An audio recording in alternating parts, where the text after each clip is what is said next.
বর্তমানে খামারের সমস্ত মানুষ তাদের নিরীহ পশুগুলোর সাথে এমনভাবে অত্যাচার করে যেটা চিন্তার বাইরে।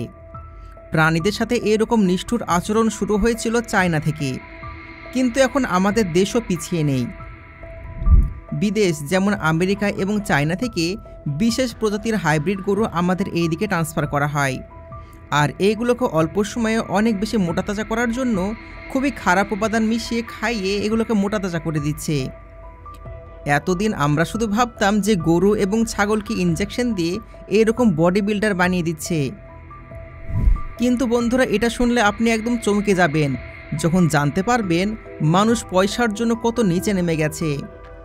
এখন মানুষ মাছকেও ছাড়েনি, মাছের মাংস খেয়ে মানুষের পেট ভরছে না, সেই জন্য এখন মানুষ অধিক মাত্রায় ডিম উৎপাদনের জন্য অনেক রকম কেমিক্যাল ইউজ করছে, যার ফলে একটা মাছের শরীরে মাংসের থেকে ডিম বেশি চলে আসছে।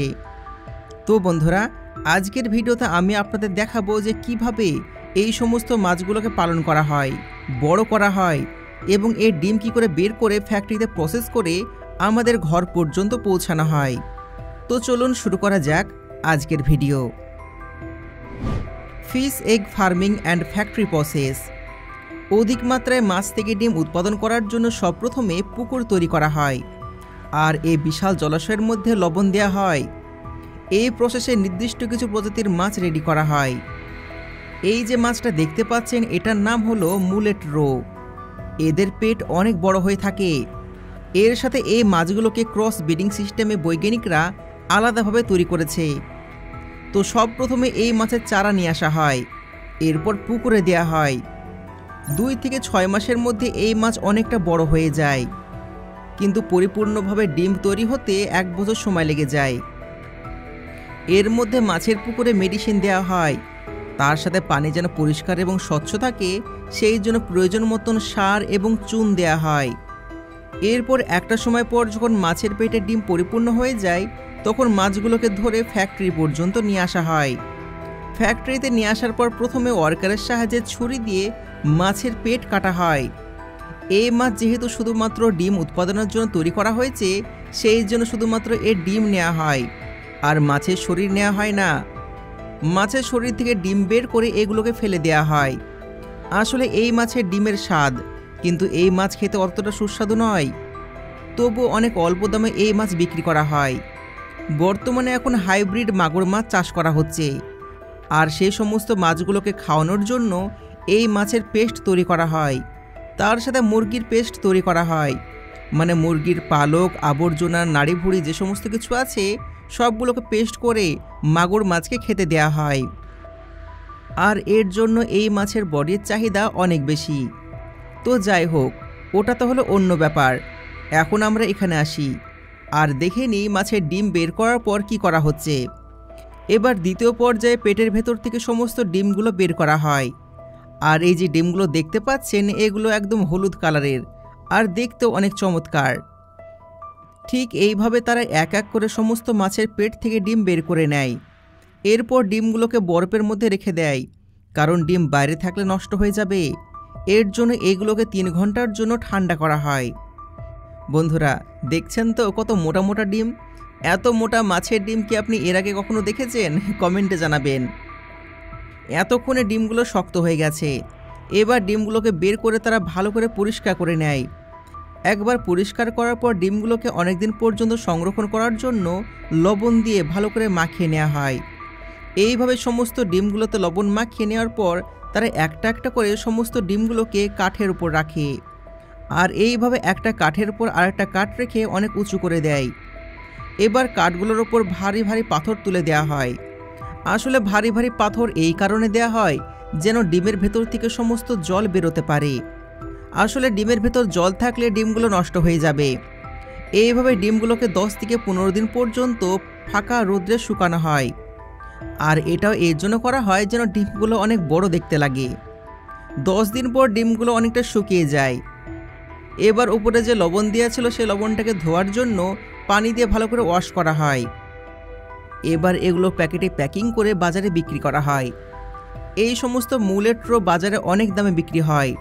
বড় বড় শপিং মল কিংবা মলের মধ্যে আপনারা এই সমস্ত ডিমগুলো দেখতে পাবেন। বাইরের দেশে তো এই ডিমের চাহিদা অনেক বেশি। আর বর্তমানে আমাদের এই দিকেও এই ডিম চলে আসছে। তবে আপনি কি এই ডিমগুলো খেয়েছেন? কমেন্টে জানাবেন। আমি নিশ্চিত বাইরে যে সমস্ত প্রবাসী ভাইরা থাকেন তারা হয়তো অনেকেই এই ডিম খেয়েছেন। যদি আপনি খেয়ে থাকেন কমেন্ট করবেন। এটা তো দেখলেন ফ্যাক্টরিতে কিভাবে মাছের ডিম উৎপাদন করা হচ্ছে। এবার আপনাদেরকে দেখাই নতুন টেকনোলজির সাহায্যে কিভাবে গরু দেখাশোনা করা হয়। গরু দেখাশোনা করা অনেক ঝামেলার কাজ, আর নর্মাল সমস্ত মানুষ কিন্তু এই দেখাশোনা করতে পারে না। কিন্তু বর্তমানে এখন আধুনিক, এখন টেকনোলজি এতটাই উন্নত হয়ে গেছে যে অটোমেটিক ফার্ম তৈরি হয়ে গেছে। আর ফার্মের মধ্যে কিভাবে চাষবাস করা হচ্ছে, কি করে গরু পালন করা হচ্ছে সেটাই আপনাদেরকে দেখাবো। ধরুন ফার্মের মধ্যে কোনো গরু অসুস্থ হয়ে পড়েছে, তো সেই গরুটাকে তুলে নিয়ে ডাক্তারের কাছে যাওয়া তো যাবে না, সেই জন্য ডাক্তারকে নিয়ে আসতে হয়। কিন্তু অনেক সময় গরুগুলো এতটাই অসুস্থ হয়ে পড়ে যে এক জায়গা থেকে অন্য জায়গায় নিয়ে যাওয়া সম্ভব হয় না। তারা হাঁটাচলা তো দূরের কথা, উঠে দাঁড়াতে পর্যন্ত পারে না। আর এর জন্য সেই সমস্ত গরুগুলোকে ওঠানোর জন্য এই বিশেষ যন্ত্রের মেশিনের ব্যবহার করা হয়। এই মেশিনটিকে সবপ্রথমে গরুর শরীরে ভালো করে আটকে দেওয়া হয়। এবার ওই মেশিনের সাথে লোহার চেন আটকে দিয়ে ট্রাকের সাথে অ্যাটাচ করে দেওয়া হয়।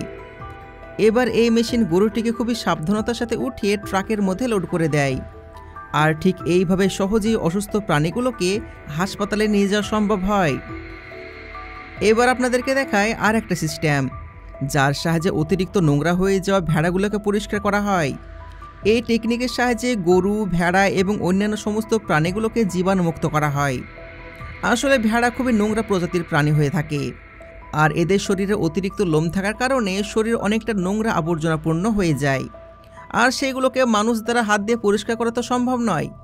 সেই জন্য আবিষ্কার করা হয়েছে এইরকম কিছু টেকনোলজি। এই টেকনোলজির সাহায্যে ভেড়াগুলোকে খুবই সহজেই পরিষ্কার করা যায়। এখন আপনারা যে গরুটা দেখতে পাচ্ছেন, এই এক একটা গরু 50 থেকে 60 লিটার পর্যন্ত দুধ দিয়ে থাকে। তবে প্রথম থেকে কিন্তু এরা এত বেশি পরিমাণ দুধ দিতে পারতো না। এদেরকে পরবর্তী সময়ে ইনজেকশন দেওয়া হয়েছে, আর এর ফলে এদের স্তন এত বেশি মোটা হয়ে গেছে আর এত পরিমাণ দুধ দিতে পারে।